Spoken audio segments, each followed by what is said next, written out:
Radhe Radhe student, स्वागत करते हैं आप सबका आज के इस नए लेक्चर में। इस लेक्चर में हम लेंस को बहुत ही अच्छी तरीके से पढ़ने वाले हैं। लेंस क्या होता है, उत्तल लेंस क्या होता है, अवतल लेंस क्या होता है, उसका उपयोग कहाँ कहाँ होता है। और इससे पहले वाले वीडियो को नहीं देखे तो आई बटन में लिंक है और नीचे डिस्क्रिप्शन में लिंक है, और एक बार जाकर उसको जरूर देखें। और प्लेलिस्ट भी बन चुका है। तो चलिए दोस्तों, अच्छे से समझते हैं कि लेंस क्या होता है, यह कितने प्रकार का होता है, कहाँ कहाँ इसका यूज होता है। बोर्ड पर हम इसलिए वीडियो नहीं बनाए क्योंकि मेरे बगल में साउंड बॉक्स बज रहा था और वीडियो बनाने में बहुत दिक्कत हो रहा था। जिस तरीके से हम लिखे हैं उसी तरीके से आपको एग्जाम में लिखना है। तो चलिए समझते हैं कि लेंस क्या होता है। दोस्तों, इससे पहले वाले लेक्चर में हम जब पढ़ रहे थे दर्पण, तो वहां क्या बताए थे कि दर्पण एक चमकीला सतह था जो प्रकाश का परावर्तन करता था, मतलब प्रकाश किरणों से टकराकर वापस लौट जाती थी, यानी परावर्तित हो जाती है, तो हम उसको दर्पण बोल दिए थे। दो प्रकार पढ़े थे गोलीय दर्पण का, एक उत्तल दर्पण एक अवतल दर्पण। ठीक उसी प्रकार यहाँ पर पढ़ना है हमको लेंस। यह भी दो प्रकार का होगा, एक अवतल लेंस होगा, एक उत्तल लेंस होगा। तो चलिए समझते हैं लेंस क्या होता है। तो डेफिनेशन होगा कि वैसा पारदर्शी माध्यम जो दो सतहों से घिरकर बना होता है उसे लेंस कहते हैं। मतलब यह एक पारदर्शी माध्यम होगा, गौर करने वाली बात है। और पारदर्शी माध्यम का मतलब होता है जिससे प्रकाश आर पार हो सके, उसको हम बोलते हैं पारदर्शी माध्यम। तो यह एक ऐसा पारदर्शी माध्यम है जो दो सतहों से घिरकर बनेगा, उसे लेंस कहेंगे। मतलब यह एक पारदर्शी माध्यम है।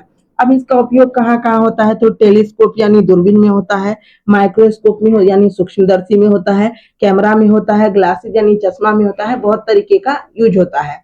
उसके बाद देखते हैं यह कितने प्रकार का होता है। तो यह दो प्रकार का होता है।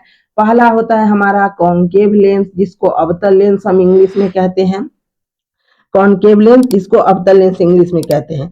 ये क्या होगा कि वैसा लेंस जो किनारे पर मोटा तथा बीच में पतला होता है उसे अवतल लेंस कहते हैं। मतलब इसका जो फिगर होगा ना, उसमें किनारे का भाग चौड़ा होगा यानी मोटा होगा, और बीच का भाग पतला होगा, उसको अवतल लेंस बोलेंगे। फिगर से आप यहाँ समझ लीजिए। यहाँ देखिए, ये जो इसके ऊपर का भाग किनारे वाला भाग है, ये क्या है, ये चौड़ा है यानी मोटा है। और ये जो बीच का भाग है ये पतला है। ये मोटा है और ये पतला है, तो इसी को बोलेंगे अवतल लेंस। ये क्यों होता है ये भी समझाएंगे, उससे पहले इसका उपयोग देख लेते हैं। तो इतना समझ गए कि वैसा लेंस जो किनारे पर मोटा तथा बीच में पतला होता है उसे अवतल लेंस कहते हैं। यह प्रकाश किरण को एक बिंदु से अपसारित कर देता है। अपसारित करने का मतलब होता है कि प्रकाश किरण जब किसी पॉइंट पर जाएगी तो वहां से फैल जाएगी, तो उसको बोलते हैं अपसारित करना। तो यह प्रकाश किरण को एक बिंदु से अपसारित कर देता है, जिससे इसे अपसारी लेंस भी कहते हैं। ये क्वेश्चन आता है 10th में कि अवतल लेंस को अपसारी लेंस क्यों कहते हैं, क्योंकि जब अवतल लेंस में किसी प्रकाश किरण को गुजारा जाता है तो वो एक बिंदु पर जाकर फैल जाता है, अपसारित हो जाता है, इसलिए उसे अपसारी लेंस भी कहते हैं। इसका उपयोग कैमरा, टेलीस्कोप, लेजर लाइट में होता है। और अगर रोग की बात करें तो निकट दृष्टि दोष यानी जिसको मायोपिया बोलते हैं, उसके उपचार के लिए अवतल लेंस का उपयोग किया जाता है। ये अगले चैप्टर में भी बहुत अच्छे से पढ़ेंगे। तो उपयोग कहाँ कहाँ होगा, कैमरा में होगा, टेलीस्कोप में होगा, लेजर लाइट में होगा, प्रोजेक्टर में भी होगा। और अगर रोग की बात आए, मतलब बीमारी की बात आए, तो निकट दृष्टि दोष में आएगा। अब ध्यान दीजिएगा, निकट निकट, तो निकट में अ आ रहा है, इसलिए अवतल लेंस उपयोग में होगा। तो इसका एक उपयोग ये भी है। फिगर आपको समझा ही दिए थे कि किनारे का भाग देखिए चौड़ा है यानी मोटा है, और बीच का भाग पतला है। ये जो F1 है ये 2F1 है, ये F2 है, ये 2F2 है, ये फोकस है। और ये बीच वाला है O, जिसको बोलते हैं प्रकाशीय केंद्र।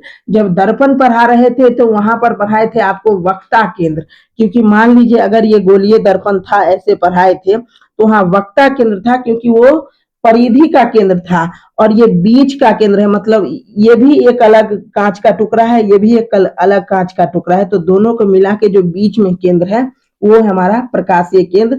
तो दर्पण में क्या होता था, कोई भी किरण आता था, फोकस से गुजरता था और वक्ता केंद्र से उसको विभाजित करते थे। लेकिन यहाँ लेंस है, तो लेंस में क्या होगा, कोई भी, ये मान लीजिए ये किरण को हम आपतित किए हैं, तो ये आएगा और ये प्रकाशीय केंद्र से होकर गुजरेगा। तो देखिए यहाँ से किरण आया और इस पॉइंट पर आके ये किरण यहाँ से फैल गया।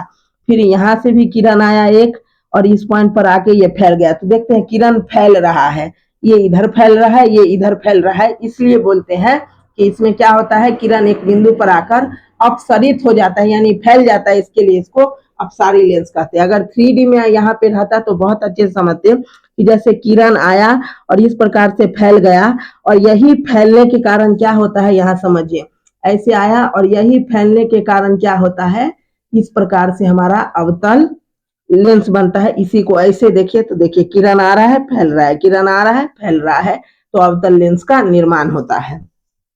इसका फोकस दूरी हमेशा ऋणात्मक होगा। क्या होगा, इसका फोकस दूरी ऋणात्मक होगा। तो उम्मीद करते हैं अवतल लेंस समझ गए होंगे। अब चलिए उत्तल लेंस को बहुत अच्छे से समझते हैं। ये दूसरा लेंस है हमारा कॉन्वेक्स लेंस, जिसको उत्तल लेंस कहते हैं। तो ये क्या हो जाएगा, ठीक उसका अपोजिट, वैसा लेंस जो किनारे पर पतला तथा बीच में मोटा होता है, उसे कॉन्वेक्स लेंस कहते हैं। आप डेफिनेशन और अच्छे से लिख सकते हैं कि वैसा लेंस जो जिसके किनारे का भाग पतला होता है और बीच का भाग मोटा होता है। अवतल में क्या था, किनारा पर चौड़ा था और बीच में पतला था। यहाँ क्या होगा, किनारे पर पतला होगा और बीच में मोटा होगा, उसे अवतल लेंस कहते हैं। यह प्रकाश किरण को एक बिंदु पर केंद्रित या एकत्रित करता है, जिसे अभिसारित भी बोलते हैं, जिसे इसे अभिसारी लेंस कहते हैं। वो क्या करता था, एक बिंदु से फैला देता था और ये एक बिंदु पर इकट्ठा करता है, मतलब केंद्रित करता है, इसलिए इसे अभिसारी लेंस भी कहते हैं। यहाँ से भी क्वेश्चन बन सकता है।